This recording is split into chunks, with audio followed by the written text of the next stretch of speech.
Prime Minister is speaking, in fact, in West Bengal. Let's take a listen. हर प्रकार से हर संभव मदद राज्य सरकार को दे रही है। भाइयों और बहनों, आज भारत विकसित होने के रास्ते पर चल पड़ा है। इस विकास का सबसे मजबूत पिलर हमारा पूर्वी भारत है। पिछले 10 साल में बीजेपी सरकार ने जितना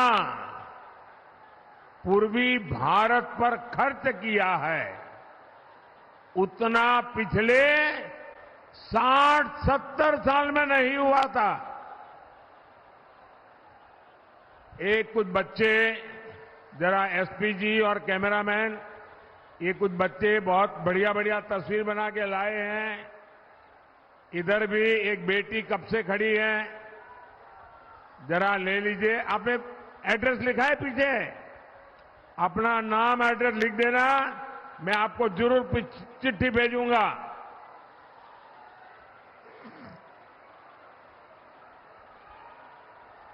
भारत माता की, भारत माता की जय श्री राम, जय श्री राम। आप देखते हैं, जब से आपने मुझे सेवा करने का मौका दिया, हमने रेलवे, एक्सप्रेसवे, वाटरवे, एयरपोर्ट, हर तरह से पूर्वी भारत में कनेक्टिविटी बढ़ाने के लिए काम किया है। कनेक्टिविटी और इंफ्रास्ट्रक्चर पर निवेश पूर्वी भारत में रोजगार और स्वरोजगार के भी नए मौके बना रहा है। साथियों, यहां पश्चिम बंगाल के एक हिस्से में कोयला और दूसरी खनिज संपदा है, तो दूसरी तरफ एक बड़ी कोस्टलाइन है। यहां डायमंड हार्बर जैसा ट्रेडिंग सेंटर है। आजादी के पहले एक समय वो भी था जब बंगाल लाखों देशवासियों को रोजगार देता था। आज बंगाल में ज्यादातर फैक्ट्रियां बंद पड़ी है। यहां से नौजवान पलायन करने के लिए मजबूर है। मैं जरा आपसे पूछना चाहता हूं, ये बंगाल की दुर्दशा हुई है, बंगाल की बर्बादी हुई है, ये हाल किसने किया? मैं आपसे जानना चाहता हूं, ये बर्बादी कौन लाया यहां पर? पहले बंगाल को कांग्रेस ने लूटा, फिर लेफ्ट ने लूटा, और अब टीएमसी दोनों हाथों से लूट रही है। कांग्रेस, सीपीएम, टीएमसी तीनों ही पश्चिम बंगाल की गुनहगार है। लोग ये भी जानते हैं कि सीपीएम को दिया हर वोट ये टीएमसी के खाते में जाएगा। ये पर्दे के पीछे टीएमसी और लेफ्ट वो एक ही सिक्के की दो बाजू है। और यहां के मुख्यमंत्री ने घोषणा भी कर दी है कि वो दिल्ली में इनका सहयोग करेगी। इसलिए अब बंगाल पर्दे के पीछे चलने वाले सारे खेल समझ चुका है और इसलिए पश्चिम बंगाल हर कोने से एक ही आवाज आ रही है। फिर एक बार, फिर एक बार, फिर एक बार, फिर एक बार, आभार एक बार, आभार एक बार, आभार एक बार। भाई और बहनों, 10 साल पहले जब आपने मुझे अवसर दिया था तो मैंने गारंटी दी थी, पूरे देश को गारंटी दी थी, न खाऊंगा न खाने दूंगा। याद है ना? मैंने केंद्रीय स्तर पर 10 साल में एक भी घोटाला नहीं होने दिया। अब मोदी देश को और पश्चिम बंगाल को खास एक और बड़ी गारंटी दे रहा है। मोदी की गारंटी है, पहले मैंने गारंटी दी थी, न खाऊंगा न खाने दूंगा। अब मेरी गारंटी है, जिसने खाया है उससे बाहर निकालूंगा और जिसका खाया है उसको मैं लौटाऊंगा। ये मोदी की गारंटी है। टीएमसी के नेताओं के पास भी ये जो नोटों के पहाड़ निकले हैं, एक एक रुपये का हिसाब होगा।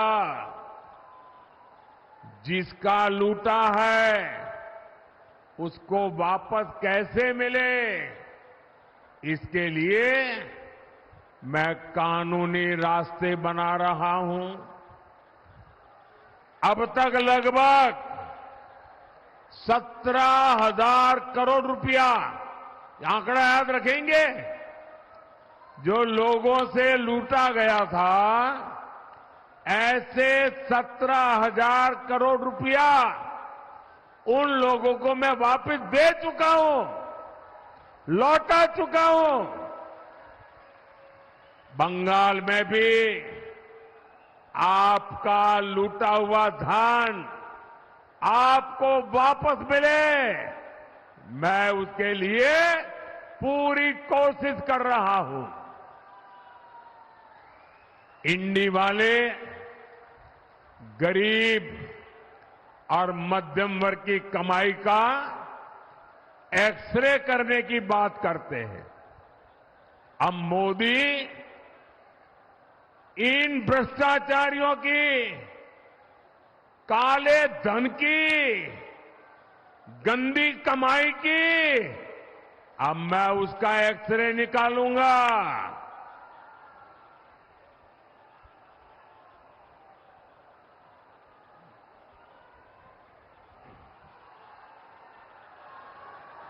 ऐसा एक्सरे कि इनकी आने वाली पीढ़ियां भी भ्रष्टाचार करने से पहले 100 बार सोचेगी। भाई और बहनों, टीएमसी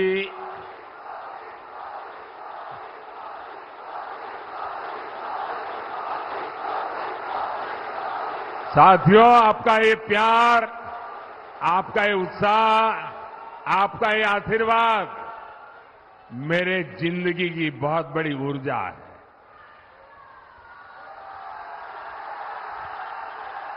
मैं देख रहा हूं यहां आपके पास खड़े रहने की जगह नहीं है। बारिश के कारण तकलीफ हुई कल, और आज इतना बड़ा कार्यक्रम कर रहे हैं आप। लोग छत पे खड़े हैं, और अभी मैं हेलीपैड से आया, 3.5 किलोमीटर दोनों तरफ ऐसी ही भीड़ थी, बड़ी मुश्किल से, यानी ये प्यार, ये उत्साह मैं आपका ये कर्ज है ना, वो बंगाल का विकास करके कर्ज चुकाऊंगा मैं। भाइयों और बहनों, टीएमसी और इंडी गठबंधन को आपके विकास से कोई मतलब नहीं है। इनकी सबसे बड़ी प्राथमिकता है अपने वोट बैंक का तुष्टीकरण। देश में संविधान संविधान संविधान, तानाशाही तानाशाही तानाशाही, ये रात दिन चिल्लाने वालों की जमात, ये जो जमात है ना, वो पश्चिम बंगाल में क्या हो रहा है जरा यहां आकर देखो, आपकी बोलती बंद हो जाएगी। बंगाल में टीएमसी ने ओबीसी को जो धोखा दिया, उसकी कलाई कोर्ट ने खोल दी है। कलकत्ता हाई कोर्ट ने कहा है कि 77 मुसलमान जातियों को ओबीसी घोषित करना ये गैर कानूनी है, असंवैधानिक है, संविधान के खिलाफ है। यानी टीएमसी ने लाखों ओबीसी नौजवानों का जो हक मिला था उनको संविधान ने दिया था, बाबा साहब आंबेडकर ने दिया था, देश की पार्लियामेंट ने दिया था, वो ओबीसी का जो हक था, रातों रात ये वोट जिहाद वालों को मदद करने के लिए इन्होंने लूट लिया है।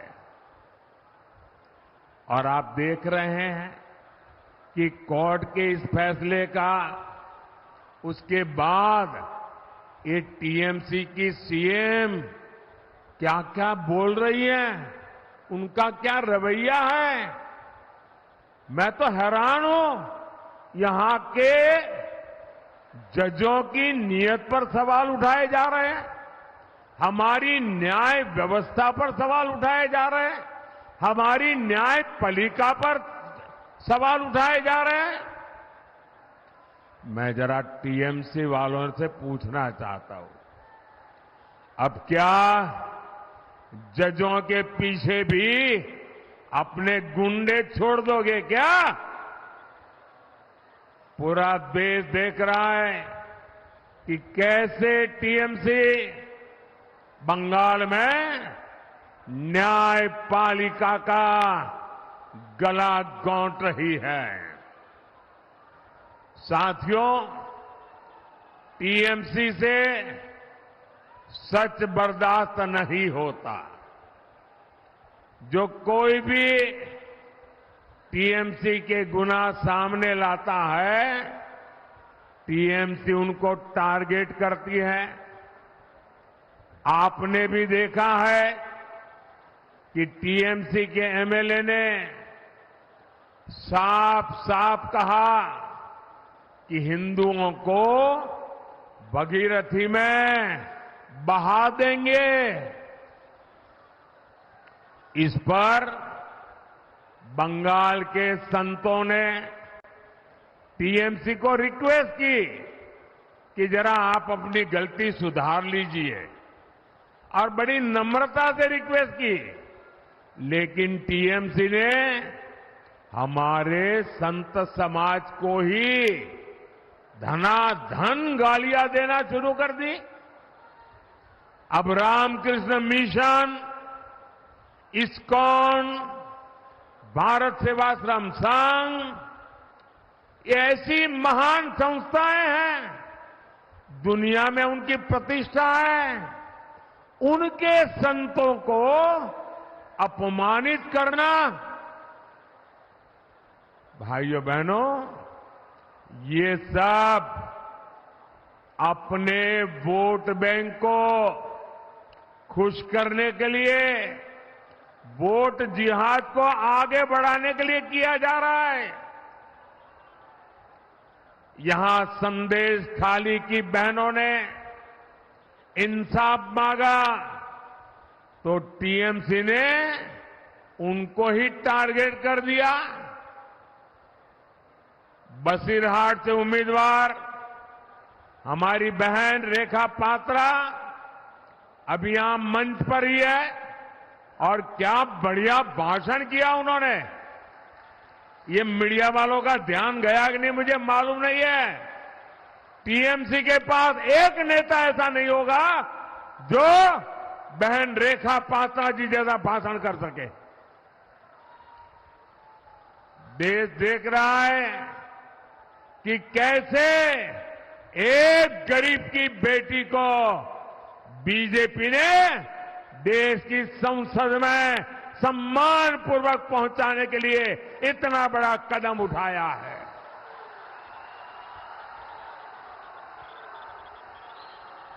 और मुझे विश्वास है ये एक पवित्र कार्य है। ये नारी शक्ति के सम्मान की लड़ाई लड़ रही है। अगर रेखा पात्रा ताकतवर होगी तो हिंदुस्तान की महिलाओं की आवाज वो हिंदुस्तान की संसद में उठाएगी। मैं उनके साहस की, उनकी हिम्मत की सराहना करूंगा। वो टीएमसी की इतनी बड़ी सत्ता से टकरा रही है। वो खुद मां दुर्गा की सच्ची पुजारी लगती है। बंगाल में शाहजहां शेख जैसे अत्याचारियों का हौसला, और ऐसे एक दो नहीं है, हर गली मोहल्ले में ऐसे लोग बैठे हैं। इनका हौसला न बढ़े इसलिए बहन रेखा पात्रा को जिताना बहुत जरूरी है। साथियों, मां माटी मानुष की बात कहने वाली टीएमसी ने मां को भय दिया है, माटी का अपमान किया है। यहां तक कि महिला एमएलए जो टीएमसी के अंदर गुंडागर्दी के खिलाफ बोलती है, उनको भी टारगेट किया जा रहा है। मैं पश्चिमी मेदिनीपुर में केशपुर की माताओं बहनों का एक वीडियो देख रहा था। वो भी टीएमसी के गुंडों से बचाने की गुहार लगा रही है। ऐसी टीएमसी को अपने वोट की ताकत से सजा देना बहुत जरूरी है।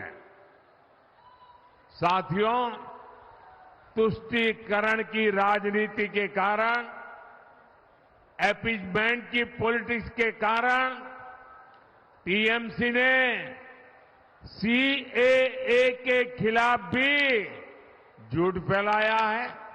सीएए के खिलाफ झूठ, पहले सीएए को रोकने की कोशिश की, मोदी डरा नहीं, मोदी झुका नहीं। मोदी ने कहा मैं सही समय देख करके ले आऊंगा, मैं लाया। अब उनको हाथ पैर पछाड़ रहे हैं। पहले कहते थे लागू नहीं करूंगे, लागू हो गया, यहां के लोगों को नागरिकता मिलने लगी। अब वो झूठ फैला रही है, भ्रम फैला रही है। लेकिन आज पूरा देश देख रहा है, सैकड़ों शरणार्थियों को नागरिकता मिल चुकी है। किसी से कुछ भी छीना नहीं गया, बल्कि उन्हें नागरिकता देकर के मां भारती के बेटे के रूप में, बेटी के रूप में सम्मान दिया है। इसलिए मतवा साथियों को भी मैं आज यहां आया हूं तो बहुत बहुत बधाई देता हूं।